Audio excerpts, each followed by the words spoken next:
Buenos días a todos.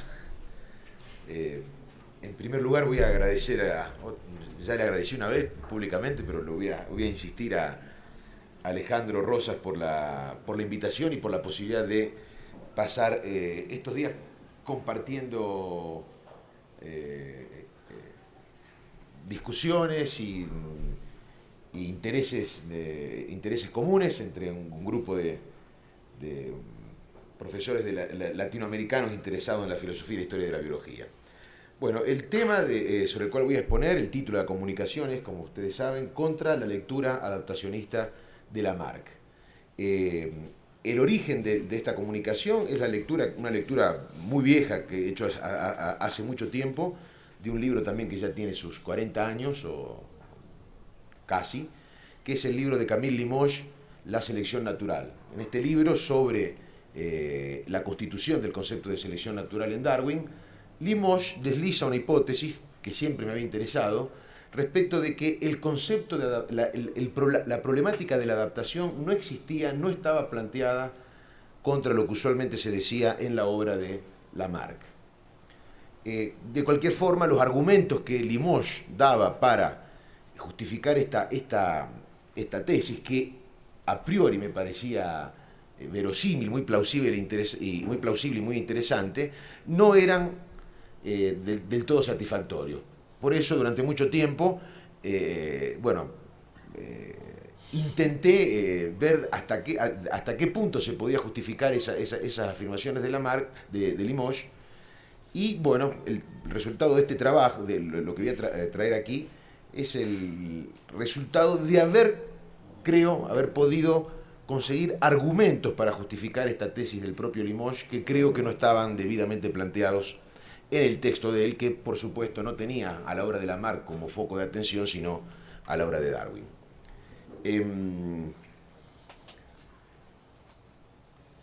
Por otro lado, también una información, lo que estoy presentando aquí es una parte, es realmente una parte, un momento de un trabajo que espero ya sea publicado este año en la revista Asclepio de Madrid, que el título del artículo es Retorno a Limoges, donde analizo no solamente este aspecto de la obra de Lamarck, sino también cuestiones más generales de la filosofía zoológica lamarckiana. Bueno, como todos sabemos, hay en Lamarck dos fuerzas transformadoras de los perfiles orgánicos. Por un lado está el propio poder de la vida, que según palabras de Lamarck, tiende sin cesar a complicar la organización, a formar y multiplicar los órganos particulares, en fin, a incrementar el número y la perfección de las facultades. Y por el otro lado está esa causa accidental y modificante, cuyos productos, también según palabras de Lamarck, son las diversas anomalías en los resultados del poder de la vida. Por eso, en la filosofía zoológica de 1809, leemos que la forma de cada ser vivo es concomitantemente, otra vez palabras de Lamarck, producto de la composición creciente de la organización, la cual tiende a formar una gradación regular y, por otro lado, producto de la influencia de una multitud de circunstancias muy diferentes que tienden continuamente a destruir la regularidad en la gradación de la composición creciente de la organización. Sabemos también que la idea de serie y la idea de una tendencia hacia la composición creciente de la organización constituyen diferencias fundamentales e insuperables entre Darwin y Lamarck. Por ese lado, ninguna aproximación entre ambos autores llegaría muy lejos. Pero, si de lo que se trata es de la influencia de las condiciones de vida en la conformación de los organismos, la cosa es totalmente distinta. En lo que toca ese punto, Lamarck parece, por lo menos a primera vista, anticipar en algo a Darwin. En ambos autores, las presiones del ambiente o de las circunstancias aparecen como factores que imponen o exigen transformaciones, produciendo así la diversificación de las formas. Desde cierta perspectiva, hasta parecería que Lamarck, pese a nunca usar el término adaptación, está hablando de algo semejante a una radiación adaptativa. Respondiendo a las exigencias de las circunstancias, diríamos, las formas vivas se transforman y se diversifican, dando lugar a diferentes especies y variedades, también capaces ellas mismas de divergir indefinidamente. Además, esta impresión de semejanza se refuerza cuando Lamarck nos dice que tales circunstancias no tienen que ver solo con los factores climáticos generales y con los medios circundantes en general, sino que también se relacionan con los hábitos, los movimientos más ordinarios, las acciones más frecuentes de cada animal, e incluso, continúa Lamarck, con sus medios de conservarse, con su manera de vivir, con su manera de defenderse y de multiplicarse. A la manera de Darwin, y a diferencia de Buffon, Lamarck también parecía entender que los factores climáticos por sí solos no pueden explicar los perfiles de los seres vivos y que para llegar a comprender esos rasgos era menester atender a sus modos o condiciones de vida. Es importante observar, sin embargo, que en la argumentación lamarckiana las referencias a las circunstancias ambientales solo entran en juego para explicar por qué las formas vivas particulares se ramifican en variedades que no pueden ser simplemente alineadas como peldaños sucesivos de la escala zoológica. Y esto nos está indicando que, para Lamarck, las circunstancias no solo son la principal fuerza transformadora de lo viviente, sino que además la explicación del amoldamiento de ese viviente a las circunstancias no era tampoco el objetivo de lo que a menudo se ha considerado como su teoría de la adaptación.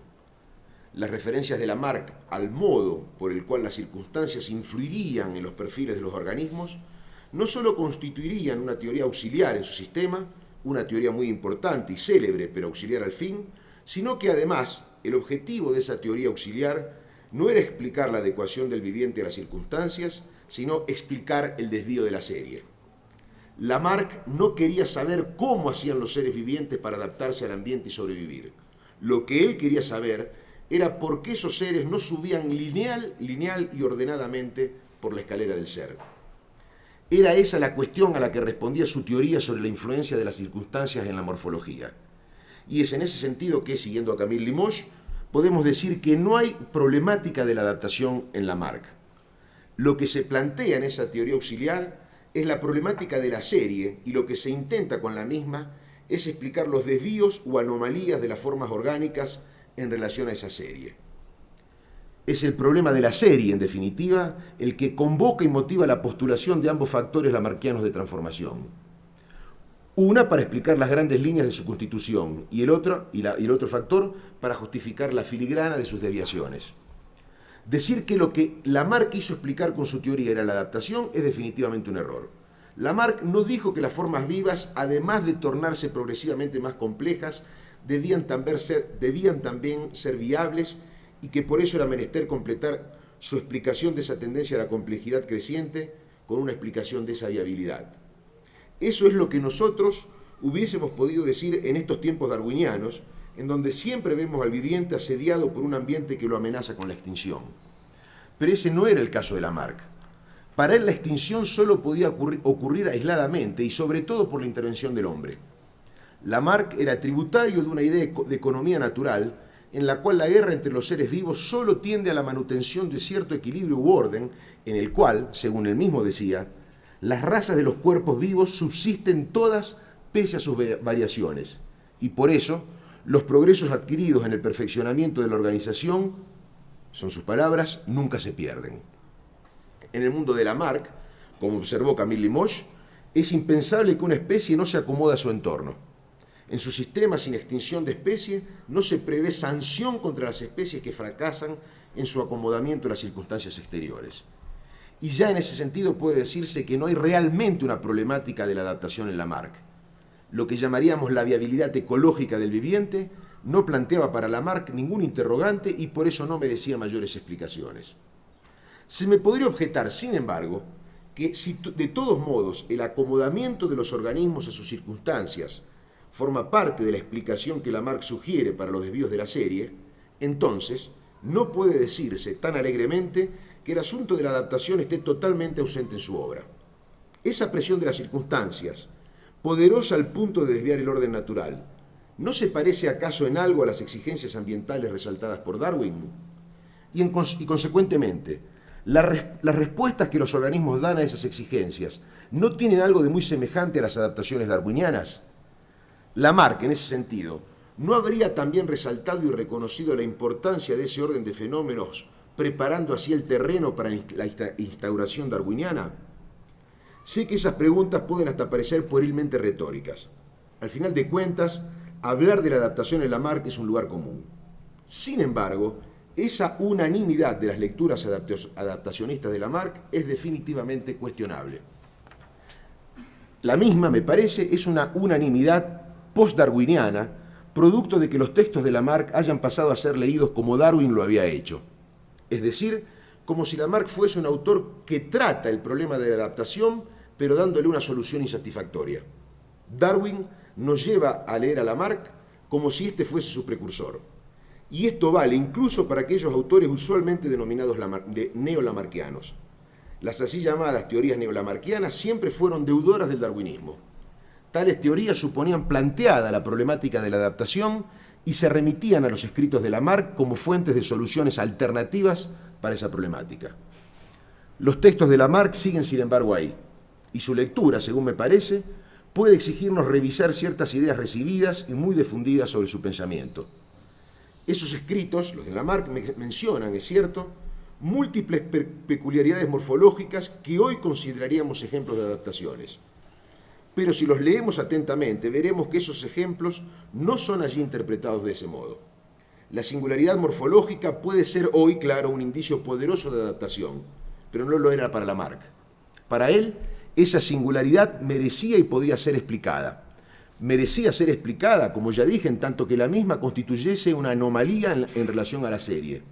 Y podía serlo apelando a los fenómenos fisiológicos que la acción de las circunstancias podían desencadenar en los organismos individuales. Pero esa explicación no presuponía ni apelaba a la supuesta utilidad que el rasgo en cuestión pudiese eventualmente comportar. Tácito, dice Borges en su ensayo El pudor de la historia, no percibió la crucifixión, aunque la registra en su libro. Y algo parecido podríamos decir nosotros de Lamarck en relación a los fenómenos que hoy mentamos con el concepto darwiniano de adaptación. Los libros de Lamarck los registran copiosamente, pero Lamarck no los percibía de ese modo. Tales fenómenos son registrados en sus escritos como simples anomalías o deformaciones morfológicas que rompen con el orden natural. Decir que Lamarck pretende que la respuesta al medio es siempre favorable o que desde su perspectiva todas las variaciones que acontecen son útiles es un error muy común y persistente, pero no deja de ser un error. Y lo que está en la base de ese error es la propensión a leer a Lamarck con los ojos de Darwin, a la que aludí recién. Pero solo es necesario fracasar en la tentativa de encontrar en Lamarck cualquier referencia clara e inequívoca a la utilidad de las modificaciones para percibir que lo que allí está en juego es un problema distinto del problema darwiniano. Para Lamarck, las modificaciones que los organismos sufrían en virtud de sus condiciones de vida no tenían por qué redundar en alguna ventaja para sus portadores. Y es por eso que la posible utilidad de las mismas no era nunca considerada en sus análisis y explicaciones. Lejos de ser pensadas como recursos para enfrentar las circunstancias, esas modificaciones eran en todo caso marcas o deformaciones producidas por las condiciones en las que se desarrollaban las diferentes formas de vida. Los ojos de un topo no se atrofian para dejar de ver, se atrofian por dejar de ver. Pero no solo los ejemplos de atrofia de órganos entran en ese esquema. La explicación que Lamarck da del tamaño y la forma que llegan a tener los grandes cuadrúpedos herbívoros sigue también ese mismo padrón. Esos animales, nos dice Lamarck, además de poseer el hábito de consumir todos los días grandes volúmenes de materia alimentar que distienden los órganos que los reciben, poseen también el hábito de no hacer más que movimientos mediocres, y de eso ha resultado que los cuerpos de esos animales se hayan engrosado considerablemente, hayan devenido pesados y macizos y hayan adquirido un volumen muy grande, como se lo ve en elefantes, rinocerontes, vacas, búfalos y caballos. En cambio, observa también Lamarck, en las tierras donde la presencia de predadores obliga reiteradamente a correr, esos efectos no se han notado. El ejercicio le dio a gacelas y antílopes un cuerpo más esbelto.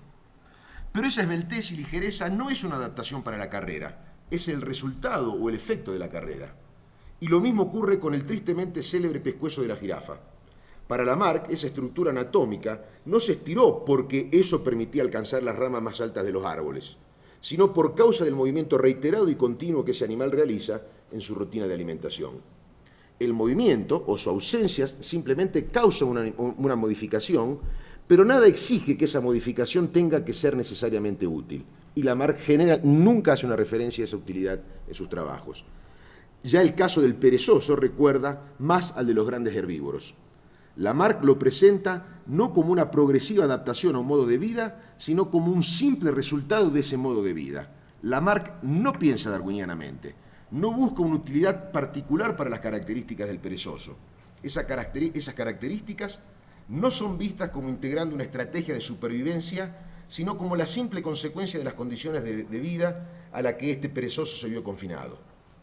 Y lo que vale para el perezoso valdría también para cualquier tipo de animal cuyas condiciones de vida cambien y, de tener alimento en abundancia, como un caballo europeo mantenido en un establo, pase a tener que depender de los escasos, magros y secos arbustos de la Patagonia.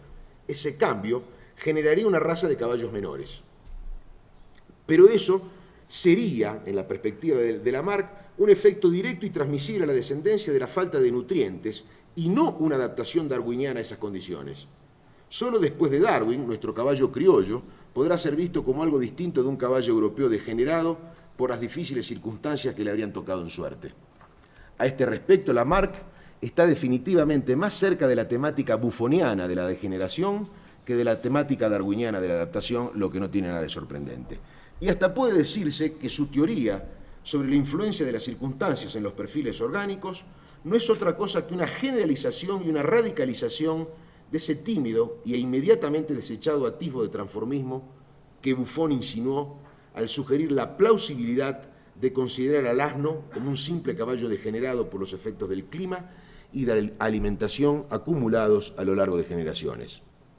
Para Lamarck, como para Buffon, las circunstancias deforman, degeneran o desvían en mayor o menor grado el normal desarrollo de las formas, pero no por eso las optimizan o las adecúan al cumplimiento de una función.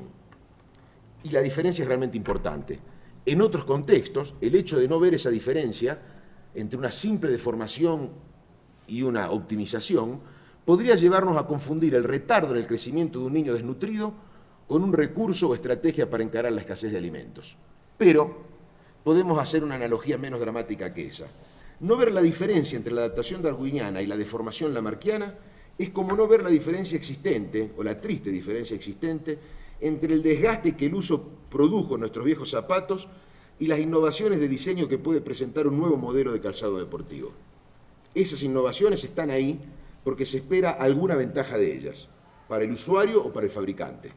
El desgaste, en cambio, solo eventualmente, pero nunca necesariamente, podrá hacer más cómodos nuestros viejos zapatos, pudiendo también producir el efecto contrario. Y es significativo a este respecto que, a la hora de explicar cómo la boca de los insectos superiores pudo hacerse más compleja, dejando de ser un aparato meramente succionador y pasando a ser un aparato masticador, provisto de un número de partes mayor y más completamente articuladas, Lamarck, en lugar de apelar a la influencia de las circunstancias, atribuye esos incrementos de la complejidad morfológica a la instauración gradual de un plan de organización dispuesto por la propia naturaleza. Y para entender el significado de esas tesis, es menester recordar que cuando Lamarck usa la palabra naturaleza, es para referirse a esa potencia productora y organizadora, el poder de la vida, que nunca puede confundirse con las circunstancias, que precisamente, según Lamarck, se oponen al accionar de esa naturaleza. Esas circunstancias, es cierto, pueden propiciar diversas modificaciones morfológicas, agrandando o atrofiando, retorciendo o enderezando los apéndices maxilares de las diferentes especies de insectos.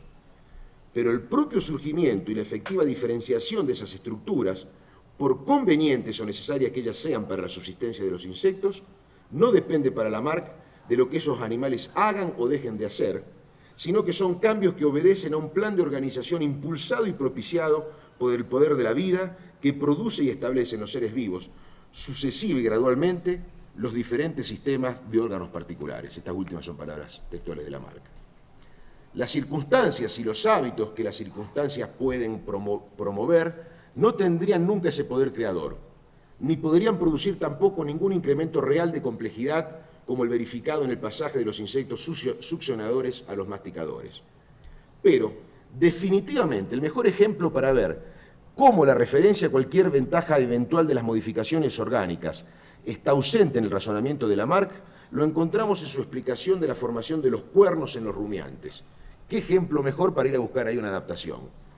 Pero esos animales, nos dice Lamarck, la dirección del razonamiento de Lamarck, en cambio, es totalmente distinta. Esos animales, nos dice Lamarck, no pudiendo emplear sus pies más que para sostenerlos y teniendo poca fuerza en sus mandíbulas, las cuales se ejercitan exclusivamente en cortar y masticar la hierba, solo pueden batirse a golpes de cabeza dirigiendo uno contra otros el vértice de esa parte. Y como sus accesos de cólera, sobre todo entre los machos, son frecuentes, su sentimiento interior, dice Lamarck, por la mediación de esos esfuerzos, dirige más fuertemente los fluidos hacia esa parte de la cabeza, formándose allí una secreción de materia córnea en algunos casos y de materia ósea mezclada de materia córnea en otros casos, que da lugar a protuberancias sólidas. De ahí, según Lamarck, el origen de los cuernos y las astas, con la que la mayor parte de estos animales tienen la cabeza armada. Lamarck, reconozcámoslo, parece estar yendo demasiado lejos y forzando hasta lo insostenible las ideas usuales respecto de cómo los comportamientos repetidos pueden modificar los perfiles de un organismo. La analogía con el robustecimiento por el ejercicio de los brazos del remero ha quedado sin duda aquí muy lejos. Lamarck, además, ni siquiera habla de chichones que se endurecen y se tornan constantes como los callos. Habla de fluidos que por el propio ímpetu de las embestidas y no por el impacto, fluyen hacia esa parte del cuerpo produciendo por acumulación esas protuberancias que llamamos cuernos o astas. Con todo, antes de considerar este ejemplo como una muestra jocosa o pintoresca del primitivismo, del infantilismo, de las tesis que estamos analizando, sería más provechoso no dejar de percibir cómo, sin ceder en ningún momento a la tentación de pensar que esas protuberancias están ahí porque sean útiles para algo, Lamarck persevera en su arduo tour de force fisiológico e intenta explicar esas peculiaridades en base a la circulación y a la acumulación de los fluidos orgánicos. Sin mencionar siquiera las ventajas que a posteriori de su aparición esa protuberancia podría representar, Lamarck se limita a considerarlas como el efecto residual de un movimiento habitual y constante. Es más, en este caso se hace particularmente patente que el comportamiento solo cuenta en la teoría de Lamarck en tanto que factor capaz de desencadenar o producir fenómenos fisiológicos. Y aquí vale algo semejante a lo que dijimos en relación a los ojos del topo. Los toros, según Lamarck, no tienen cuernos para embestir, los tienen porque embisten. Por eso, si este u otro ejemplo de Lamarck tiene algo de ridículo, no lo será por postular ninguna teleología o intención de los organismos a modificarse. Todo lo contrario, lo que fuerza a Lamarck a argumentar de la forma en que lo hace es la necesidad de explicar estructuras tan singulares como pueden ser los cuernos y astas, por la simple y ciega dinámica de fluidos cuya circulación se acelera y se desvía por el efecto de movimientos corporales. Pero no teníamos por qué esperar otra cosa. Lamarck tampoco fue llevado a analizar esas estructuras porque las mismas siquiera aparentasen cierta conveniencia o utilidad. Para Lamarck, esas estructuras solo interesaban en tanto parecían indicar una distorsión o una anomalía en relación al orden natural. Algo parece haber interferido con lo que podría ser considerado como el devenir natural o normal de las formas y era necesario saber qué era. A veces podrán ser factores tan simples como la carencia o sobreabundancia de nutrientes para crecer, y otras veces podrá tratarse de la repetición obcecada y constante de un movimiento que termina por desviar el desarrollo esperable de las formas en cuestión. Como sea, si ese orden o devenir natural de las formas obedece a un factor físico, como lo es la dinámica de los fluidos que constantemente canalizan el interior de los seres organizados, tendiendo a incrementar el tamaño y la complejidad de todas sus partes, lo que perturba o desequilibra esa dinámica, haciéndola más intensa en algunos casos y menos intensas en otros, debe ser también un factor físico capaz de interferir en ese movimiento de fluidos. Y es ahí, claro, donde entran las circunstancias. Lamarck, podríamos decir, no fue más claro porque no contó con esa para él inimaginable lectura adaptacionista de su filosofía zoológica que Darwin, sin quererlo, acabó imponiendo. Eso.